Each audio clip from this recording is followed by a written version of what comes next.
So Hurley is always quoting Star Wars, trying to rewrite Star Wars.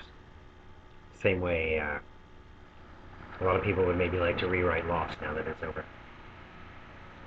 Um, at one point in the finale, Hurley says about Jacob, that guy is worse than Yoda. Cryptic, doesn't tell you everything. Yoda didn't tell Luke everything. Yoda didn't tell Luke that Darth Vader was his father before Luke went off to fight him. Didn't tell him he had a sister. He couldn't tell him because Darth Vader would figure it out.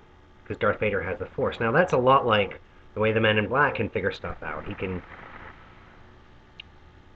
figure stuff out that's going on, either from the dead or he'll get a clue. And once he has that knowledge, he'll use it against him. But the thing about Yoda is that Yoda was wrong. Yoda thought that he was doubly wrong.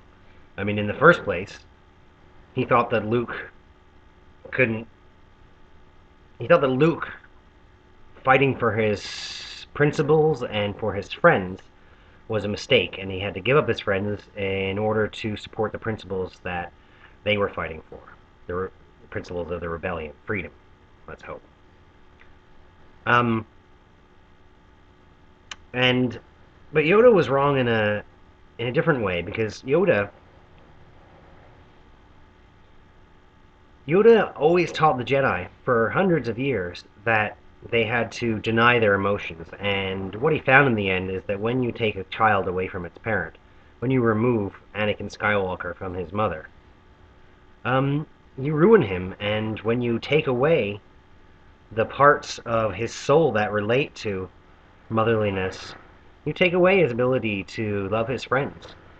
And you send him down the path towards the dark side. Now Luke came along and Luke undid the damage that Yoda created, because Yoda created a mess, much like Jacob created a mess. And the mess Yoda created was Anakin Skywalker.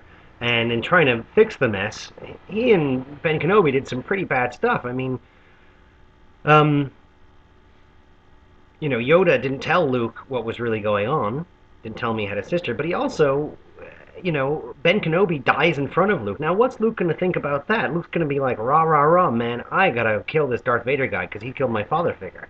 Till he finds out that Darth Vader is the ultimate father figure. So instilling hatred in Luke, is that any way to get the calm and balanced Buddhist Jedi to be able to defeat his enemy? And in the end, Yoda was wrong about friendship and wrong about family because he was wrong to teach the Jedi the way he taught. The Jedi needed to be connected to what was going on inside of them, to their own hearts. They can't get rid of emotion. They need to be connected to emotions so that they could know what the right thing was, and they could know that betraying your friends and giving them up for dead wasn't worth it. And at the end, what saves the whole universe, the galaxy at least, and what destroys the Empire and the Emperor is Luke's love for his sister, is his love for Leia. Because Vader figures it out, Luke figured it out, then Vader figured it out, and then Vader threatened her, and that's when Luke came out fighting, and that's when Luke fought him until he cut off his hand. Like father, like son.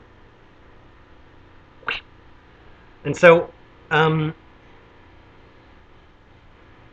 at the end, of course, we know what happened. Luke appeals to his father's sense of fatherhood, and Vader throws aside his father figure in favor of his son, much like Luke replaces his father figure, Obi-Wan, with Vader, which is what he wanted. He wanted to redeem his father. And he did. Now, Yoda being wrong is interesting because we have to wonder to ourselves if Jacob wasn't wrong. He may or may not have been right or wrong. But in the end, I think Jacob had better methods, and I think that he encouraged them, actually, to care about each other. In fact, he didn't do that like Yoda. But there's an implication that this whole fight between good and evil is a waste of time. And Desmond, who can see into not only other times, but other dimensions and beyond other dimensions, he seemed to think that all this light versus evil stuff was just a waste of time. It was just all this drama and tension that we have in the world that doesn't really matter in the end, because in the end we're going to a place which is timelessness and which is love.